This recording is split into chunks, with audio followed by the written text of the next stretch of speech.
High বন্ধুরা, good morning. সকাল সকাল ঘুম থেকে উঠে গেছি আর এখন বাজে ঠিক ঘড়িতে 4:30।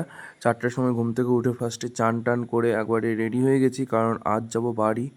তো মামার বাড়িতে অনেক দিন থাকলাম, এবার যাব বাড়ি। বাড়ি যাওয়া মানে কি আর বলবো, মানে মামার বাড়ি আসলে ঠিক বাড়ি যেতে ইচ্ছা করে না, কিন্তু কি করব, যেতে তো হবেই। তো কিছুই করার নাই। আর চলে এসেছি, বাস স্ট্যান্ডে বসে আছি আর বাইরে কি পরিমাণ বৃষ্টি পড়ছে।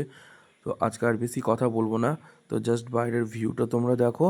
আর আজকের মতো এতটাই।